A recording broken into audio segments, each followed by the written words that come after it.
नमस्ते मेरे प्यारे दोस्तों, स्वागत है आपका अपना यूट्यूब चैनल मोटिवेपी स्टडी पर।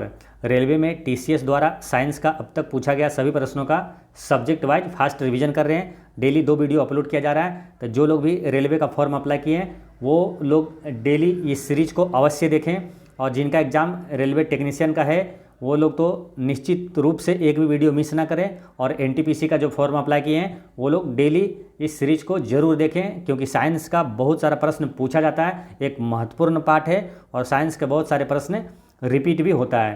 ठीक है, तो आने वाला जो ग्रुप डी है या तो कोई भी एग्ज़ाम हो, रेलवे जो आरपीएफ कांस्टेबल का है, उस सभी के लिए ये अति लाभदायक है।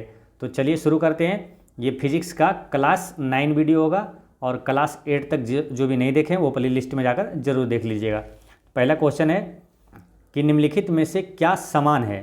पहला ऑप्शन दिया हुआ है, एक तीव्र गति से आता कंकड़ किसी व्यक्ति को चोट पहुंचा सकता है या खिड़की का कांच तोड़ सकता है।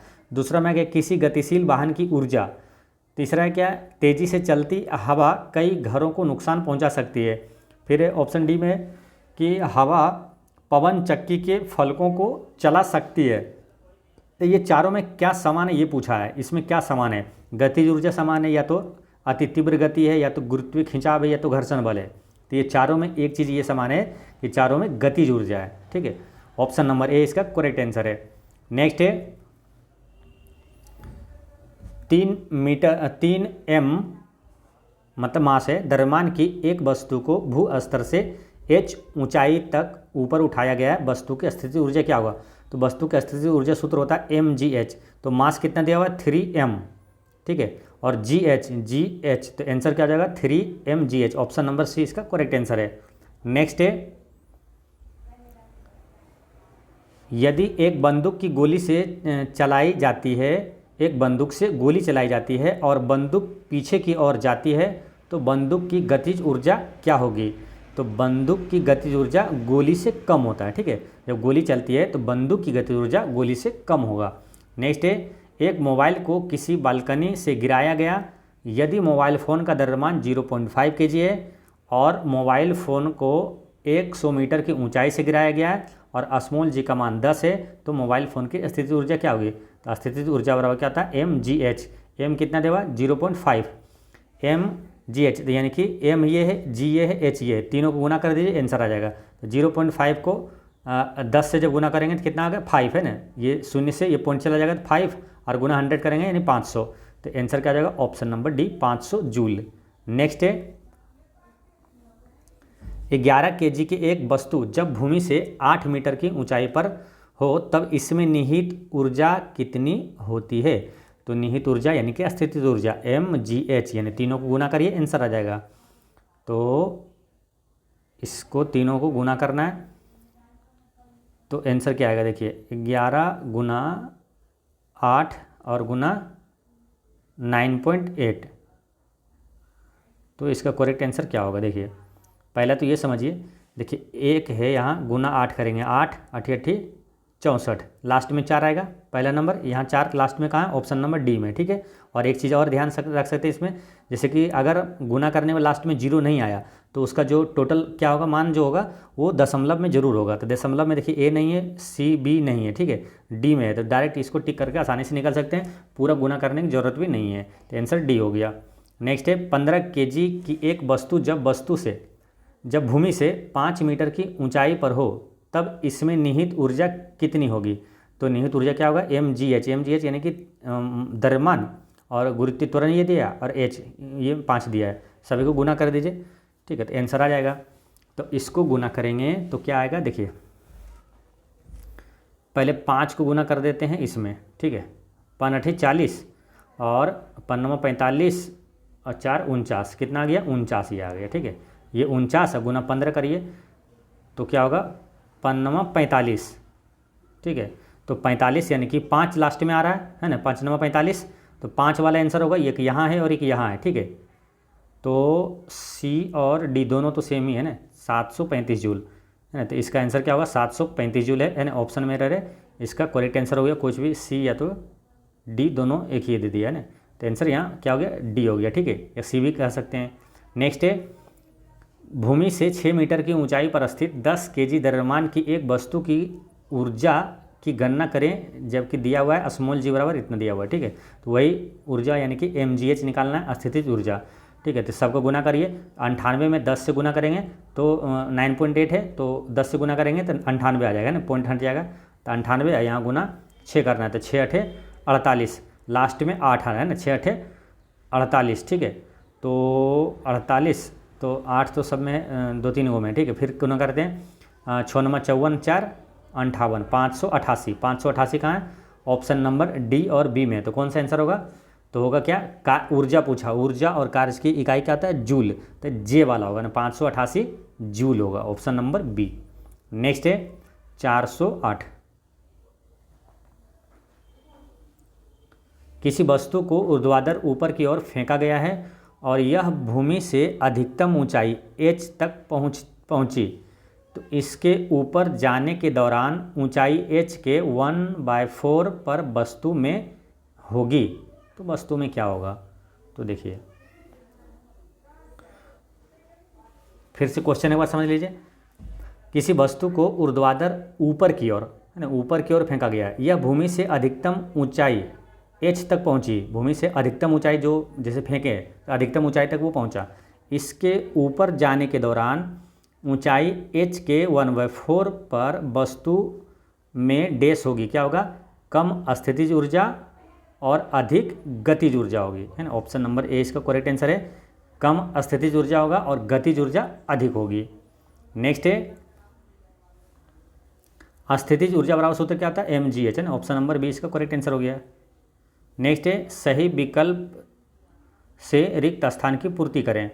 तो क्या है कि एक वस्तु को लंबवत ऊपर की ओर फेंका जाता है, ऊपर उठने के दौरान स्थितिज ऊर्जा डैश और गतिज ऊर्जा डैश होगी। तो ऊपर उठने के दौरान क्या होगा, स्थितिज ऊर्जा बढ़ेगी, जैसे फेंकेंगे तो स्थितिज ऊर्जा ऊपर जाएगा। जब स्थितिज ऊर्जा क्या धीरे धीरे अस्थिर होता है, जब किसी वेग से फेंकते हैं धीरे धीरे क्या होता है, अस्थिर होता है, और जो तेज़ी से फेंकते हैं वो उसका क्या होता है, जो गति होता है वो थोड़ा स्लो होता है। तो स्थितिज ऊर्जा बढ़ेगी लेकिन गतिज ऊर्जा क्या होगा, घटेगी, है ना, घटती है। ऑप्शन नंबर ए इसका करेक्ट आंसर है, और सेम वही ऑप्शन नंबर सी में भी दिया हुआ है, ठीक है। तो ए या सी कोई भी आंसर हो जाएगा, ठीक है। नेक्स्ट है किसी वस्तु के मुक्त रूप से गिरने के दौरान निम्नलिखित में से कौन सी ऊर्जा इसके रास्ते में किसी एक बिंदु पर बढ़ जाती है, किसी वस्तु के मुक्त रूप से गिरने के दौरान निम्नलिखित में से कौन सी ऊर्जा इसके रास्ते में किसी एक बिंदु पर बढ़ जाती है। तो वो कौन सा होगा, वो गतिज ऊर्जा ही होना चाहिए ना, ऑप्शन नंबर बी, ठीक है। 411 का ऑप्शन नंबर बी इसका करेक्ट आंसर है, गतिज ऊर्जा। नेक्स्ट है किसी बंदूक से बुलेट दागे जाने पर बुलेट की गतिज ऊर्जा क्या होगी, तो बंदूक की तुलना में अधिक होगा ना, बंदूक का कम हो जाता है, गोली का अधिक होता है ना, बुलेट क्या अधिक होगा, तो बंदूक की तुलना में अधिक होगा। नेक्स्ट है 2 kg का एक ब्लॉक 4 मीटर प्रति सेकंड की गति से समांतर सतह पर स्लाइड होता है। यह एक बिना दबे हुए स्प्रिंग पर गिरता है तथा उसे तब तक दबाता है जब तक वह ब्लॉक पूरी तरह से गतिहीन न हो जाए। गतिज घर्षण की मात्रा 15 न्यूटन है तथा स्प्रिंग स्थिरांक यहाँ पर 1000 होना चाहिए ना, ये एरर है, 1000 न्यूटन प्रति मीटर है। तो स्प्रिंग डैश से दबता है, तो इसका आंसर क्या होगा, कितना से दबता है स्प्रिंग, ठीक है। तो इसको एक बार क्वेश्चन फिर समझिए। 2 kg का एक ब्लॉक 4 मीटर प्रति सेकंड की गति से समांतर सतह पर स्लाइड करता है। यह एक बिना दबे हुए स्प्रिंग पर गिरता है तथा उसे तब तक दबाता है, जब गिरता है तो दबाता है, तो तब तक दबाता है जब तक वह ब्लॉक पूरी तरह गतिहीन न हो जाए। गतिज घर्षण की मात्रा 15 न्यूटन है, तो स्प्रिंग स्थिरांक 1000 न्यूटन है। तो स्प्रिंग डैश कितना दबता है ना, वो पूछ रहा है कितना मीटर से दबता है। तो इसको कैलकुलेशन करना है, क्या माना स्प्रिंग का दबा हुआ भाग है ना x मीटर है। तो अब इसमें फॉर्मूला क्या लगता है, जैसे कि गतिज ऊर्जा क्या होता है, जो गति से जिस गति से स्प्रिंग जैसे है इसको दबाया, ठीक है, तो इसमें क्या होगा 12 mv² गतिज ऊर्जा और गतिज घर्षण के साथ जो स्प्रिंग दबा वो होगा हाफ के एक्स स्क्वायर, है ना। के जो दिया हुआ है 1000 न्यूटन प्रति मीटर, यानी कि स्प्रिंग का स्थिरांक, ठीक है। तो ये दोनों इक्वल होगा, है ना, हाफ एम वी स्क्वायर और हाफ के एक्स स्क्वायर। एक्स क्या माने, जो कितने मीटर दबा, तो हाफ एम दिया हुआ है 2 kg, वी स्क्वायर वी दिया हुआ है 4, है वी यहाँ पर देखिए, एम दिया हुआ है 2 kg, वी दिया हुआ है 4, ठीक है। तो हाफ एम वी स्क्वायर हो गया, हाफ एम वी स्क्वायर। ये क्या हो गया, हाफ के दिया हुआ है 10,000 ये यहाँ पर एक जगह एरर आ गया है ना। तो 10,000 और एक्स स्क्वायर, है ना, हाफ के एक्स स्क्वायर। तो ये कट जाएगा 2 से, ये 2 कट गया, ठीक है। ये 4 चौक 16 और 2 नी 32, है ना। तो एक्स स्क्वायर निकालना है, तो एक्स स्क्वायर यानी एक्स निकालना है, ठीक है। फिर से इसको समझिए, देखिए ये 2 से ये 2 कट गया, ठीक है। तो x निकालना है, तो यहाँ गुना में है तो यहाँ बटे में आ जाएगा, ठीक है, एक्स स्क्वायर। और ये आएगा 10,000 बटा 32, तो 1 बटा एक्स स्क्वायर होगा, तो एक्स स्क्वायर बराबर क्या होगा, ये उलट जाएगा 32 बटा 10,000, ठीक है। तो 32 बटा 10,000, इसको जब कैलकुलेट करेंगे तो कितना आएगा, इसको काटिएगा तो 0.056 मीटर, सेंटीमीटर में बदलेंगे तो 5.5 सेंटीमीटर इसका करेक्ट आंसर होगा। ऑप्शन नंबर डी इसका करेक्ट आंसर है, ठीक है। और इसका PDF पे टेलीग्राम पे डाल देंगे, वहाँ से भी एक बार आप देख लीजिएगा। नेक्स्ट है, ऊर्जा का वह रूप कौन सा है जो कि एक साइकिल को चलाते समय उत्पन्न नहीं होती है। तो साइकिल को चलाते समय उसमें ऊर्जा उत्पन्न होती है, यांत्रिक ऊर्जा होती है, गतिज ऊर्जा होती है। कौन सी ऊर्जा उत्पन्न नहीं होती है, तो रासायनिक ऊर्जा उत्पन्न नहीं होती है। 414 का ए, है ना, 414 का ए, रासायनिक ऊर्जा उत्पन्न नहीं होती, ठीक है। एक बार यहाँ भी समझ लीजिए, देखिए रासायनिक ऊर्जा एक प्रकार की ऊर्जा है जो अणुओं के मध्य परमाणु की स्थिति के कारण और विभिन्न छोटे कणों के आपसी स्थिति के कारण होता है।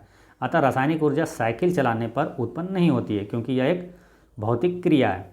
अब द्रव्यमान से रिलेटेड कुछ क्वेश्चन आएगा यहाँ पे, निम्न में से किस राशि का मान स्थान बदलने पर भी परिवर्तित नहीं होता है। तो द्रव्यमान क्या है, हर जगह समान होता है। जैसे क्वेश्चन आता था ना कि 60 kg द्रव्यमान का है, अब पृथ्वी से चंद्रमा पर ले गए तो इसका द्रव्यमान कितना होगा, तो ये 60 kg ही होगा, द्रव्यमान नहीं बदलता, ठीक है। तो इसका आंसर हो गया ऑप्शन नंबर ए। नेक्स्ट है, निम्नलिखित में से कौन सा एक इस समूह से संबंधित नहीं है। तो इस समूह से संबंधित कौन सा नहीं है, तो द्रव्यमान जो है ये नहीं है। गति, समय, त्वरण ये सब संबंधित है। कैसे, तो समय, त्वरण और गति जो है रेखीय गति के चर है, जबकि द्रव्यमान इस समूह से सम्मिलित नहीं है। नेक्स्ट है, किसी वस्तु का जड़त्व मापने की इकाई निम्न में से क्या है। तो जड़त्व मापने की इकाई जो है वो द्रव्यमान है, ठीक है।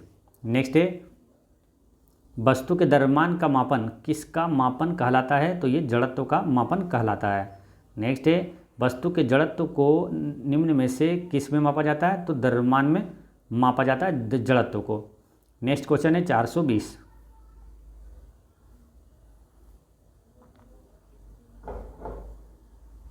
द्रव्यमान की परिभाषा क्या है। तो द्रव्यमान की परिभाषा क्या है, किसी वस्तु का द्रव्यमान दिशाहीन होता है, इसलिए यह एक अदिश राशि है, ये गलत है। रासायनिक संतुलन के आधार पर द्रव्यमान निर्धारित किया जा सकता है, तो ये सब द्रव्यमान की परिभाषा नहीं है। किसी वस्तु का द्रव्यमान किसी भी जगह पर स्थिर रहता है और ऊंचाई में होने पर बदलाव से प्रभावित नहीं होता है, तो ये भी गलत है। द्रव्यमान की परिभाषा पूछा है ना, किसी वस्तु में होने वाले पदार्थ की राशि को उस वस्तु का द्रव्यमान कहा जाता है, ये द्रव्यमान की परिभाषा है। Option number D. नेक्स्ट है, द्रव्यमान बटे आयतन ये क्या कहलाता है, तो घनत्व बराबर होता है द्रव्यमान बटे आयतन। ऑप्शन नंबर ए, है ना, द्रव्यमान बटे आयतन बराबर क्या होगा, घनत्व। नेक्स्ट है, किसी पदार्थ को प्रति इकाई आयतन यानी कि प्रति इकाई आयतन द्रव्यमान क्या कहलाता है, तो द्रव्यमान बटे आयतन क्या कहलाता है, घनत्व कहलाता है। Option number C. नेक्स्ट है, यदि किसी वस्तु का भार 200 न्यूटन है, इसका द्रव्यमान ज्ञात करें। तो भार बराबर क्या होता है mg, है ना, भार बराबर होता है mg। तो भार कितना दिया है 200 और m निकालना पूछा है ना, m द्रव्यमान पूछा है तो m, g का मान कितना दिया 10। तो ये 10 से एक शून्य कट जाएगा, यानी कि m बराबर कितना निकल गया 20 kg, है ना, द्रव्यमान पूछा तो 20 kg, option number D. Next है बल बटे त्वरण बराबर क्या होता है। तो देखिए एक सूत्र आप पढ़े होंगे, बल बराबर क्या होता है द्रव्यमान गुना त्वरण। तो अब यहाँ पर क्या बोला बल बटे त्वरण, तो यानी त्वरण इधर ला दिया तो बच गया क्या द्रव्यमान, है ना, मास बच गया, तो द्रव्यमान होगा ऑप्शन नंबर सी। नेक्स्ट है 425, निम्नलिखित में से कौन त्वरण के मान को गुरुत्व के कारण प्रभावित नहीं करता है। कौन त्वरण के मान को गुरुत्व के कारण प्रभावित नहीं करता है। तो द्रव्यमान, द्रव्यमान जो है त्वरण के मान को गुरुत्व के कारण प्रभावित नहीं करता है। यहाँ फिर समझिए किसी पिंड का द्रव्यमान इसके त्वरण के मान को गुरुत्व के कारण प्रभावित नहीं करता है। यही कारण है कि जब अलग अलग द्रव्यमान की वस्तुओं को मुक्त रूप से नीचे छोड़ा जाता है तो उन पर समान त्वरण कार्य करता है। नेक्स्ट है 450 न्यूटन भार वाली लड़की का द्रव्यमान क्या होगा। तो भार कितना दिया हुआ है, भार बराबर क्या होता है, भार बराबर सूत्र क्या होता है mg, है ना, होता है m इंटू जी। तो भार बराबर दे दिया आपको 450 और द्रव्यमान निकालना है m, और g कितना होता है स्मॉल g का मान 9.8 होता है, 9.8 यहाँ नीचे कर दीजिए तो द्रव्यमान निकल जाएगा। तो पॉइंट से ये ऊपर शून्य चला गया। अब इसको काट दीजिए 4500 बटे 98 करेंगे तो वही आंसर आएगा। देखिए 4500 बटे 98, तो मान के चलिए 4500, ठीक है, बटे 98, ठीक है। तो 98 है ना, मान के चलिए अगर ये 100 होता, 98 100 के आसपास ये 100 होता तो आंसर क्या हो जाता, ये 45 हो जाता, ठीक है, 45 हो जाता। 100 होता तो नीचे, लेकिन 100 से कम है, ठीक है। जब कम होगा तो ऊपर वाला क्या होगा ज़्यादा होगा, यानी 45 से ज़्यादा होगा। तो 45 के आसपास ही होगा, लेकिन है ना ज़्यादा तो नहीं होगा खूब ज़्यादा, तो 45 के आसपास ही 45 से ज़्यादा होगा। ऑप्शन नंबर डी इसका करेक्ट आंसर हो गया। तो ऐसे शॉर्टकट में बना के निकल सकते हैं। नेक्स्ट है एक वस्तु का भार 980 न्यूटन है, यदि गुरुत्वीय त्वरण 9.8 मीटर प्रति सेकेंड स्क्वायर है तो वस्तु का द्रव्यमान ज्ञात करें। तो द्रव्यमान बराबर क्या हो जाएगा भार बटे त्वरण। तो 980 दिया हुआ भार बटे त्वरण हो जाएगा, क्योंकि भार बराबर सूत्र क्या होता है mg, है ना, mg होता है। तो m पूछा है तो g बटे में इधर कर देंगे तो 9.8, तो ये पॉइंट से एक शून्य आ गया, 98 से 100 काटिएगा तो 100 बार में कटेगा। ऑप्शन नंबर ए हो गया 100 kg। नेक्स्ट है किसी ऑब्जेक्ट का डैश नियत है और स्थान बदलने पर नहीं बदलता है। तो क्या द्रव्यमान, द्रव्यमान क्या स्थान बदलने पर नहीं बदलता है। नेक्स्ट है किसी पिंड का संवेग 50 kg मीटर प्रति सेकेंड है और वेग 5 मीटर प्रति सेकेंड है, तो उस पिंड का द्रव्यमान क्या होगा। तो द्रव्यमान क्या होगा ये पूछा है। तो देखिए संवेग दिया हुआ कितना, संवेग ये दिया 50 kg, ठीक है। संवेग बराबर होता है क्या द्रव्यमान और वेग के गुणनफल को संवेग कहते हैं। तो 50 दिया है संवेग, ठीक है, और पूछा क्या है द्रव्यमान, तो द्रव्यमान और गुना वेग, वेग कितना 5। अब ये कि देखिए ये सूत्र पर आ गया, संवेग बराबर क्या होता है द्रव्यमान और वेग के गुणनफल को। तो द्रव्यमान नहीं दिया हुआ है, वेग दिया हुआ है, तो द्रव्यमान निकल जाएगा। ये 5 से इसको काट देंगे 10 बार में तो कितना 10 से कटेगा, तो द्रव्यमान क्या होगा kg में आएगा। तो यहाँ ऑप्शन नंबर डी हो गया 10 kg। नेक्स्ट है यदि बल और त्वरण दिया हुआ है तो वस्तु का द्रव्यमान ज्ञात करें। देखिए फॉर्मूला ये याद रखना हमेशा, बल बराबर क्या होता है द्रव्यमान गुना त्वरण। अब पूछा क्या द्रव्यमान निकालना है, तो द्रव्यमान ये m निकालना है, तो ये इंटू में a है तो ये इधर ले आएंगे तो m निकल जाएगा, है ना, m यहाँ रहने देंगे, a इधर ले आएंगे। तो द्रव्यमान बराबर क्या हो गया f बटा a, ऑप्शन नंबर बी में है f बटा a। नेक्स्ट है 430 के बाद 431 न्यूटन की गति के नियम से क्वेश्चन यहाँ पर आएगा।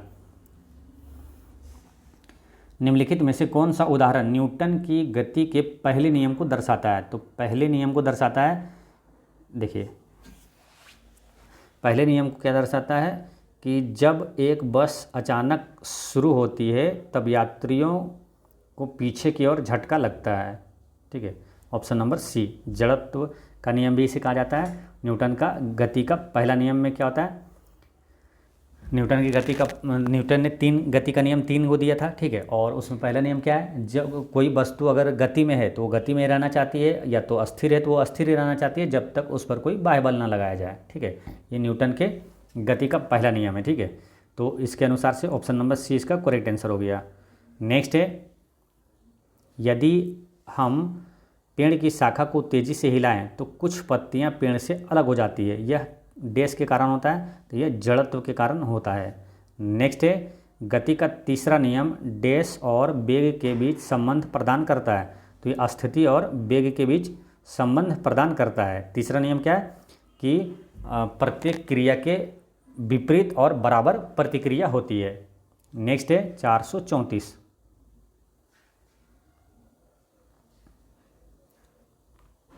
3 kg की एक पिस्तौल से 180 मीटर प्रति सेकेंड वेग से एक 40 ग्राम की गोली क्षैतिज रूप से चलाई गई है, तो पिस्तौल का प्रतिघाती वेग क्या होगा। पिस्तौल का जो प्रतिघाती यानी कि प्रतिक्रिया जो करेगा वो वेग क्या होगा, तो वो पूछा है। बाकी वेग तो एक दिया हुआ है ना 180 मीटर प्रति सेकेंड वेग से, तो प्रतिघाती वेग पूछा है, तो इसको ऐसे निकालते हैं। माना पिस्तौल भी मीटर प्रति सेकेंड की वेग से पीछे हटती है यानी प्रतिघाती वाला, तो इसका बनाएंगे कैसे, पिस्तौल का संवेग बराबर माइनस गोली का संवेग। ठीक है, पिस्तौल का संवेग माइनस गोली का संवेग, तो पिस्तौल का संवेग क्या होता है, द्रव्यमान गुना वेग। तो द्रव्यमान दिया हुआ 3 kg, ठीक है, और वेग दिया हुआ 180, वो गोली का दिया हुआ है ना, पिस्तौल से जो गोली चलाई जाती है। ठीक है, तो पिस्तौल का संवेग बराबर था एम भी यानी जो प्रतिघाती जो लगेगा है ना, 3 kg है यानी 3000 ग्राम है। ठीक है, और गुना भी जो कि ये वाला माने हैं, और गोली का संवेग क्या होगा, माइनस में गोली का संवेग, तो द्रव्यमान गुना वेग है ना, द्रव्यमान दिया हुआ है कितना 40 ग्राम और वेग दिया हुआ है 180। ठीक है, अब इस फॉर्मूले से भी यहाँ पर निकल जाएगा, तो भी बराबर क्या हो जाएगा 24/10 माइनस में, यानी कि भी बराबर -2.4 मीटर प्रति सेकेंड। नेक्स्ट है, यानी कि ऑप्शन नंबर कौन सा हो गया answer, option number C. Next question है,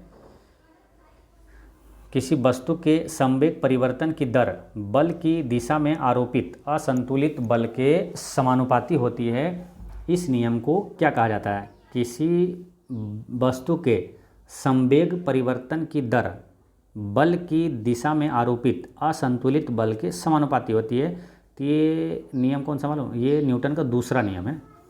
ऑप्शन नंबर सी इसका करेक्ट आंसर है। न्यूटन की गति का दूसरा नियम है। पहला नियम है क्या है, जब कोई वस्तु अस्थिर हो तो अस्थिर अवस्था में रहना चाहती है, या गति में हो तो गति में रहना चाहती है जब तक उस पर कोई बाह्य बल ना लगे।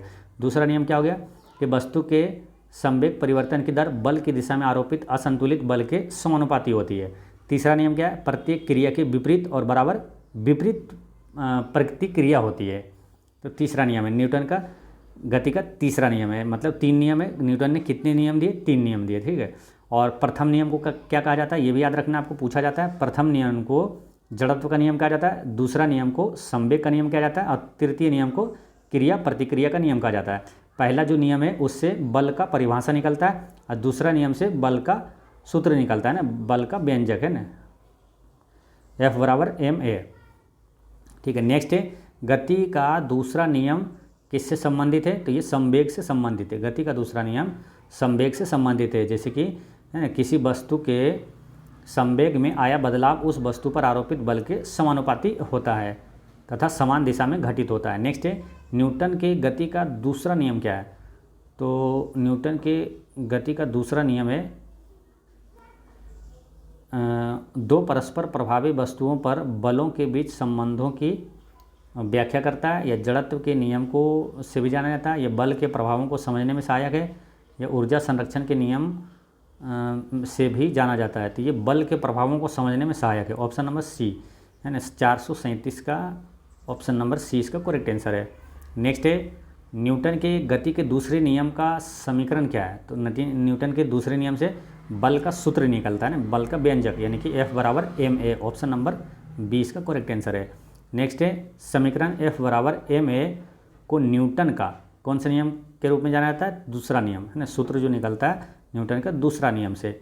नेक्स्ट है निम्नलिखित में से न्यूटन का कौन सा गति का जो नियम है, दीवार पर फेंका हुआ गेंद क्यों टकराकर वापस लौटता है के संबंध में व्याख्या करता है? तो ये तो वापस लौटता है वो कौन सा क्रिया के प्रति विपरीत प्रतिक्रिया होती है, वो तीसरा नियम है ना, तीसरा गति का नियम है। नेक्स्ट है निम्नलिखित में से कौन सा कथन न्यूटन के गति से तीसरे नियम के लिए सही है? तीसरे नियम के लिए सही है कौन? तो बल अलग अलग निकाय पर विपरीत दिशा में लागू होता है। न्यूटन के गति के तीसरे नियम के लिए सही है कि बल अलग अलग निकाय पर विपरीत दिशा में लागू होता है। नेक्स्ट है गति के 3 नियम इनमें से किसके द्वारा प्रतिपादित किए गए थे? तो गति के 3 नियम किसने दिया था? न्यूटन ने दिया था। नेक्स्ट है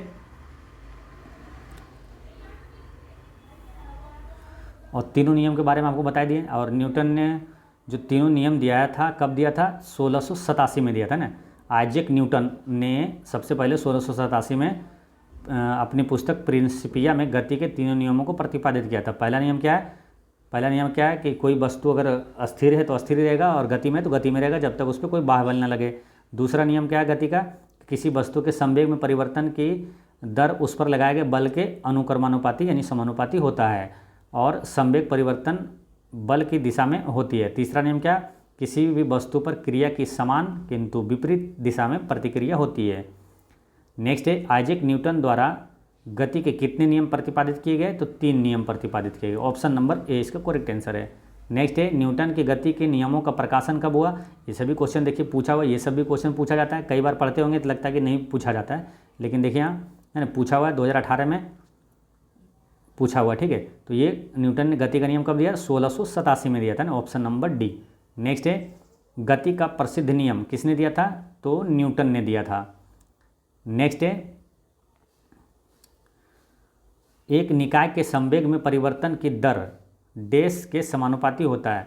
तो ये एक निकाय के संवेग में परिवर्तन की दर लागू बल के समानुपाती होता है। ऑप्शन नंबर बी इसका करेक्ट आंसर है। नेक्स्ट है गति का द्वितीय नियम दर्शाता है, क्या दर्शाता है? गति का द्वितीय नियम दर्शाता है क्या? ऑप्शन पढ़िए। प्रत्येक वस्तु अस्थिर या एक समान गति की अवस्था में रहेगी जब तक शुद्ध बल की क्रिया इसे अवस्था को बदलने के लिए मजबूर न किया जाता है। ये तो पहला नियम है। दूसरा क्या है? जब शुद्ध बल लागू होता है तो प्रत्येक वस्तु एक समान गति में गतिमान होगी। या तो वस्तु की गति में परिवर्तन की दर लागू शुद्ध बल के साथ बदलती है, या तो किसी वस्तु के गति के परिवर्तन की दर शुद्ध बल की दिशा में वस्तु पर लागू शुद्ध बल के अनुपातिक होती है। तो ये तो यही होना चाहिए, ऑप्शन नंबर डी है ना, 447 का डी है ना, ये सही है। ऑप्शन नंबर डी इसका करेक्ट आंसर है। नेक्स्ट है निम्नलिखित में से कौन सा कथन गलत है? तो पहला क्या है? जब एक बस अचानक रुकती है तो बस में बैठे एक यात्री को पीछे की ओर झटका लगता है। ये गलत है। क्यों मालूम? जब बस अचानक रुकती है ना, तो जब अचानक रुकेगा तो यहाँ क्या लिखा है? पीछे की ओर झटका देती है। ये गलत है। जब अचानक रुकेगी तो हम लोग क्या आगे की ओर झटका देते हैं, क्योंकि गति में शरीर भी रहना चाहता है, ठीक है। न्यूटन का जो है पहला नियम के अनुसार, ये जड़त्व के नियम के अनुसार, तो ये आगे की ओर झटका देता है। ये लिख दिया यहाँ पीछे, तो ये गलत है। पूछा गलत कौन सा है? तो यही वाला गलत है। बाकी सब सही है। एक व्यक्ति चलती बस से कूदता है तो वो गिर जाता है, और जब एक घूर्णन करता हुआ एक पंखा बंद होता है तो कुछ समय तक घूमता रहता है। जब एक व्यक्ति अचानक बस जब रुकता है तो बस में बैठे एक व्यक्ति यात्री को आगे की ओर झटका लगता है। नेक्स्ट है 1 kg इंटू 1 मीटर प्रति सेकंड स्क्वायर को डैश कहा जाता है। kg यानी कि द्रव्यमान, द्रव्यमान गुना ये क्या है? मीटर प्रति सेकंड स्क्वायर किसका होता है? त्वरण का होता है। द्रव्यमान गुना त्वरण, ये क्या कहलाता है? बल। तो बल की क्या होता है? न्यूटन। ऑप्शन नंबर ए इसका करेक्ट आंसर है। नेक्स्ट है तेज गति से आने वाली क्रिकेट गेंद को पकड़ते समय एक क्षेत्र रक्षक यानी फील्डर अपनी बाहों को यानी अपने हाथ को पीछे की ओर क्यों करता है? क्योंकि वह लंबे समय तक कम बल का अनुभव करता है। वो क्या करता है, जो टाइम को है ना थोड़ा सा लंबा खींचता है ताकि उसको चोट कम लगे, है ना, क्योंकि वो लंबे समय तक कम बल का, लंबे समय होगा तो बल का या कम अनुभव करेगा तो चोट कम लगता है। तो ऑप्शन नंबर सी इसका करेक्ट आंसर है। ठीक है, तो दोस्तों ये क्लास 9 वीडियो होता है समाप्त, है ना। 450 प्रश्न अब तक समाप्त हो चुका है। मिलते हैं नेक्स्ट वीडियो में, तब तक पढ़ते रहें, मुस्कुराते रहें।